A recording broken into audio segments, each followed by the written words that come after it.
Hello and welcome. We're learning how to play Curie Emergent Intelligence in Tiny Leaders, Reborn. The leader for this deck, of course, is Curie Emergent Intelligence, a 1 in a blue legendary artifact creature robot with base power and toughness 1-3. Whenever Curie Emergent Intelligence deals combat damage to a player, draw cards equal to its base power. 1 in a blue, exile another non-token artifact creature you control.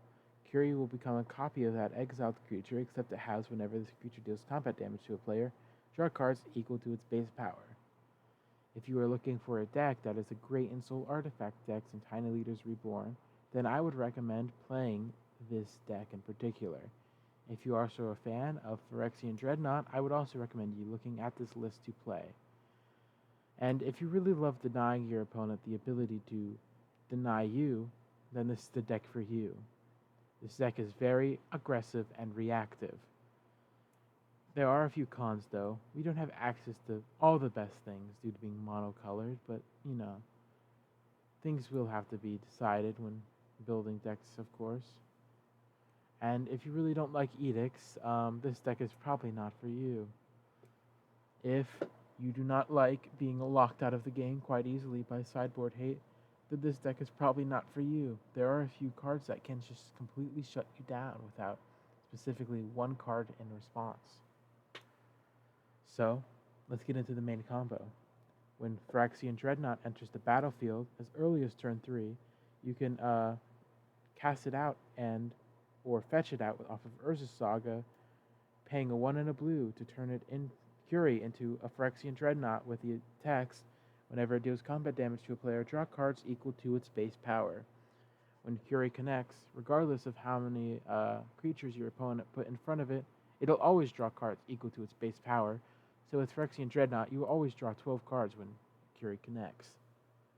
What you can do to get this out the quickest is Urza's Saga, or, just have it in hand.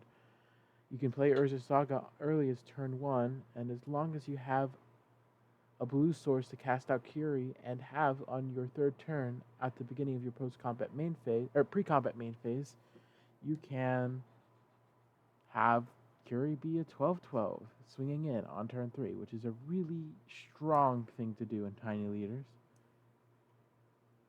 And with all those cards, you can draw all your counter spells. Disrupting Shoal is notably the most interesting one because I do not want Reliquary Tower, and I do like playing the game of seeing which cards to discard to make Disrupting Shoal the most effective. Sculpting your hand full of blue cards to perfectly countering anything off of a Disrupting Shoal or a Force of Negation, and even at all your dazes, is very nice. And if you can't combo with Phyrexian Dreadnought, you can still Ensoul Artifact by other means. The 4 most notable ones is Black Stuff of Waterdeep. It is probably the stickiest, most reliable way to repeatedly make 4/4s if you are facing a lot of removal. Zoetic Glyph is interesting because it sort of cantrips you whenever the Zoetic Glyph will leave the battlefield. So whatever you're ensouling dies, you discover 3. And Relic's Roar is probably the best non-permanent way to do it, besides Behind the Mask. It'll turn it into a dinosaur as well, if that's something you care about. And Ensoul Artifact, of course, where we get the deck archetype name from. And if you can't get Curie to stick, there's, of course, other Ensoul Artifact, synergies with Ornithopter and Darksteel Citadel. These cards are great because as much as they lower our deck quality with specifically Ornithopter, Ornithopter is fetchable off of Urza's Saga, Darksteel Citadel is indestructible.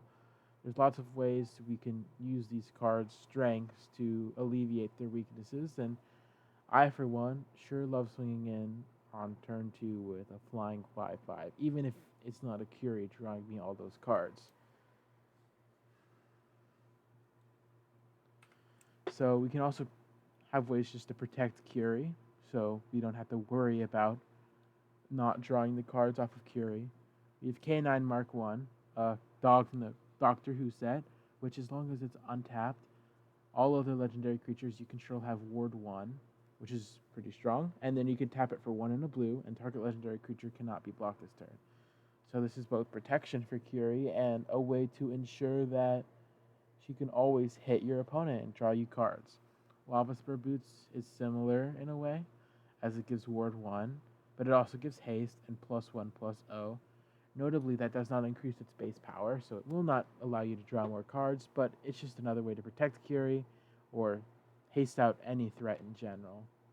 Silver Shroud Costume is probably one of the best ways to protect Curie, and also is probably one of the most aggressive ways to get Curie to sneak in through a whole battlefield full of blockers. Silver Shroud Costume is probably one of my favorite cards in the deck, and it has surprised me every time I have played it. Cyber Conversion is probably the best way to slow your opponent down. It can blank a commander. It does way more than Pongify, despite being, 1 mana more. Pongify doesn't do much in Tiny Leaders Reborn because it is a 1v1 format where you have 20 starting life. So giving your opponent a 3/3 is pretty bad sometimes. So Cyber Conversion can blank a commander or blank a strong combo piece and give you a few turns to assemble your destruction yourself. And other ways to disrupt, of course, is just, counter spells. You're in blue. You draw your counter spells, you have them, you do whatever you want with them. Mana base, we have Mana Acceleration, lots of soul lands. Specifically, Gemstone Caverns is in this deck because it can allow us to be on the draw and cast out a turn 1 Curie, which can also get us out a Phyrexian Dreadnought really quickly. Surprise and Scary is a depletion land, so it comes in tapped, but it's basically a soul land that taps for double blue. For artifact lands, we have Seed of the Synod, Darksteel Citadel. Seed of the Synod will tap for blue, but it's not indestructible. And Darksteel Citadel is indestructible, but taps for colorless. Tech lands, Otawara is pretty important as a removal piece sometimes because it can bounce certain hate art pieces that our opponent will sideboard in. Then we have Urza Saga. As we mentioned before, it fetches out a lot of things. If you really need to, you can make constructs. Wasteland to destroy your opponent's non-basic lands. Hydroelectric Specimen and Sink into Stupor are just great tech pieces. This is under the assumption that you are consistently going to be threatening your opponent's life total so much that you don't really pay much attention to losing 3 life off of having them come in untapped. The sideboard guide, you want some graveyard hate, you get Tormod's Crypt and sideboard for this deck. For red and red heavy decks, you have the blue elemental and hydroblast. For blue and blue heavy decks, Mystical Dispute to fight counter spells.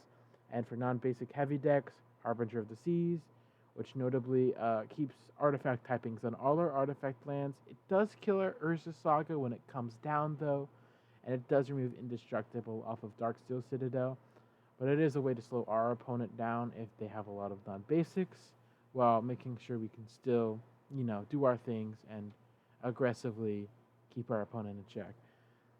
Various things, if you're battling something like a Loris deck or a deck with a lot of 1-drops, we can go Ancient Tomb on turn 1, followed by a Chalice of the Void.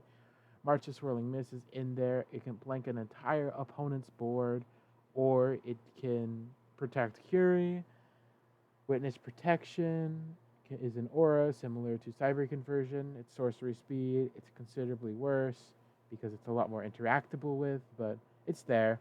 Spell Pierce for lots of non-creature spell decks, lots of cheap removal. We have a cheap counterspell back. And Fading Hope, just remove a blocker, scry 1. There's some use to it. The sideboard guide is always changing. Because the sideboard is always changing, and you should always change this for your local meta, of course. But what do you expect your opponent to bring in for the sideboard? This is important, because if you're becoming a menace at your local play group or your local tournaments, people will start to notice and sideboard against you. And here's a guide to either defeat this deck, I'd say, or what you should look out for when you're playing this deck. So I have this as a funny little scale. These cards will either crush your deck, squish your deck, or leave your deck totally unharmed. Um, Spellskite is an incredible sideboard card against this deck. Is incredible against other decks as well, but I think here it is an incredibly strong hate piece because your opponent will basically pay 2 and turn your Ensoul artifact, your Zoetic glyphs, all that against you, and turn Spellskite into what you want Curie to be, which is not a good thing to do. Is give your opponent basically for free, and while basically taxing you whatever mana you spent to cast that spell, a giant beater. Meekstone taps a lot of our creatures. They won't like. The only way to get around this is probably Otawara. Same with Spellskite. You probably need an Otawara. A lot of these pieces just need an Otawara. So if you are expecting a lot of sideboard hate, probably keep an Otawara and don't play it out. Like keep it around.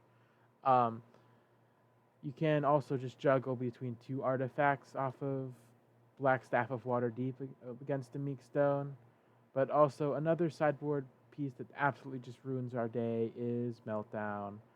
It can destroy some of our lands. It can kill Curie. It can basically wipe our whole entire board clean. And well, we just don't have a lot of fun with nothing on board.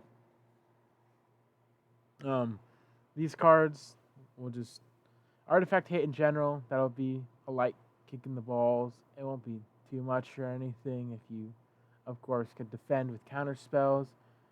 But it is something you got to worry about. Having a lot of artifacts on the field and a lot of artifact hate you will receive.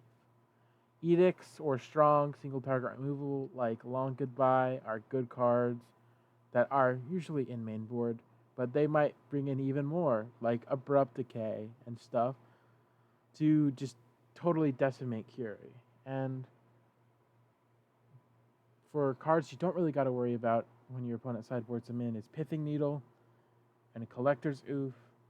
You really don't got to worry about your activated abilities on Curie. That is pretty much the only thing you have to worry about when it comes to activated abilities being denied. You just simply won't play out a Curie to do the Phyrexian Dreadnought combo. And you can still attack with artifact creatures against Collector's Oof. So these cards don't really do much. These are specific examples that I wanted to point out because not all artifact hates this artifact deck well. Anyways, that is just a brief synopsis of how to play Curie in Tiny Leaders Reborn. If you are looking to play this deck at all, I will leave a Moxfield link in the description. Anyways, I hope you all have a wonderful day, and I love you. I love you. Bye-bye. Bye-bye.